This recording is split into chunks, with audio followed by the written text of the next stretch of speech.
Khamenei की बैठक की पहले से जानकारी थी। ये बड़ी इंफॉर्मेशन है। खामनेई की मीटिंग की पहले से जानकारी थी, खुफिया एजेंसियों को पहले से जानकारी मिल गई थी और ये भी जानकारी मिली थी कि वो कहां पर मौजूद हैं। अपने दफ्तर में ही थे उस दौरान जब ये हमला हुआ। पहले रात में होना था खामनेई पर अटैक, बहुत बड़ी खबर है। पहले रात में हमला होना था। खामनेई की बैठक की जानकारी थी, कब वो बैठक लेंगे, इस दौरान कौन से दफ्तर में मौजूद होंगे, क्योंकि जितने भी संभावित ठिकाने थे वहां पर अटैक किए गए हैं। खामनेई की बैठक की खुफिया एजेंसियों को पहले से जानकारी थी। खुफिया एजेंसियों को पता था वो कहां पर मौजूद है। पहले ही अटैक रात में होना था। जानकारी के बाद तुरंत हमला किया गया। जानकारी मिलने के बाद तुरंत एक्शन। बिल्कुल, खामनेई की मौत पर यह बहुत बड़ा अपडेट है। पर लास्ट मोमेंट पे अमेरिका और इजराइल ने अपना प्लान चेंज किया। खामनेई की मौत से ये जुड़ी हुई बहुत बड़ी खबर है, क्योंकि खुफिया एजेंसियों को पहले से जानकारी हो गई थी। अब देखिए कुछ डिटेल्स है। देखिए खामनेई का कत्ल और घर में ही षड्यंत्र हुआ है, क्या कुछ डिटेल्स है। 5 सवाल है। सवाल नंबर 1, खामनेई की सीक्रेट मीटिंग के बारे में किसने बताया आखिरकार, जिसके बाद यह हमला किया गया। दूसरा सवाल, खामनेई की लोकेशन की सटीक जानकारी आखिरकार लीक हुई तो हुई कैसे। सवाल नंबर 3, खतरे के बावजूद खामनेई का परिवार एक साथ एक छत के नीचे कैसे मौजूद था। सवाल नंबर 4, क्या खामनेई की सिक्योरिटी में कोई डबल एजेंट मौजूद था जो मोसाद से लेकर सीआईए को हर चीज ब्रीफ कर रहा था। और सवाल नंबर 5, क्या परिवार के किसी शख्स ने खामनेई को धोखा दे दिया है। यह सवाल क्यों, जरा यह भी जान लीजिए, क्योंकि सैटेलाइट इमेजरी से पिन पॉइंट एक्यूरेसी नहीं आती है, इसलिए कई सारे सवाल खड़े हो रहे हैं और इन सवालों का जवाब फिलहाल तो कोई देने वाला नहीं है। और क्या कुछ कहा जा रहा है, ऐसी बैठक कई महीनों में एक बार ही होती है और इस मौके की जानकारी अमेरिका इजराइल को कैसे हुई।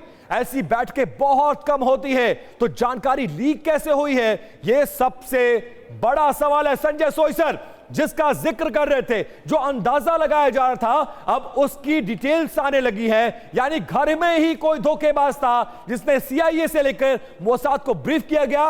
लास्ट मोमेंट पे प्लान चेंज किया गया, रात में होने वाले हमले को सुबह किया गया और वो ऑपरेशन पूरी तरह से सक्सेसफुल रहा।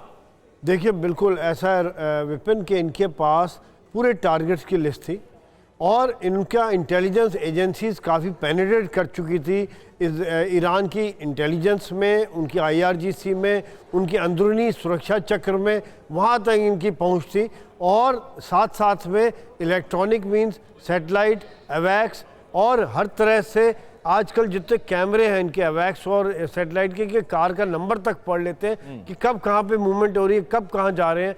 तो एक तरह से जो खबर बिल्डअप हुई है उसके ऊपर फिर, क्योंकि पहले से सब तैयारी थी, खाली समय बदली करना था, टास्क फोर्स रेडी होती है इनकी हमेशा से, फिर वो हमला किया गया, सटीक हमला किया गया।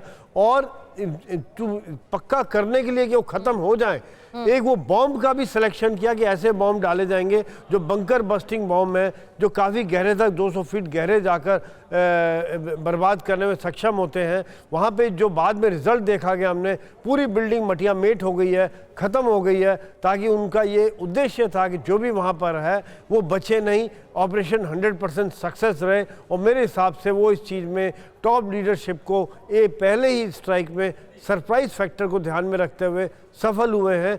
अब ये देखा जाएगा कि अगला क्या टारगेट रहेगा या रजीम बदली होगी। रजीम इस समय में जैसा चल रहा है, जिस प्रकार से ईरान का रिस्पॉन्स हो रहा है, मनीष जी बता रहे थे हताशा वाली बात है, क्योंकि लेकिन वो कर रहे हैं, ये बात है, चाहे हताशा है या कुछ भी है, वो करने में सफल हो पा रहे हैं। और कितनी देर सस्टेन कर पाएंगे, कितनी देर तक अपने को चला पाएंगे, ये बहुत बड़ा सवाल है कि कितने मिसाइल हैं, कितना इनके पास ड्रोन्स हैं। क्योंकि अभी जो अमेरिका और इजराइल के हमले होंगे वो मिसाइल साइट्स पर होंगे, इनकी लीडरशिप की अगली चेन पर होंगे। सर, वो देखने वाली बात होगी किस तरीके से अटैक किया जाएगा। लौटूंगी आपके पास, निनाद सर आपका भी रुख करेंगे। लेकिन मनीष, एक बड़ी बात यहाँ पर यह भी है, पहले रात में अटैक होना था लेकिन लास्ट मोमेंट इस अटैक को चेंज किया गया, यानी कि पल पल की अपडेट अमेरिका के पास थी।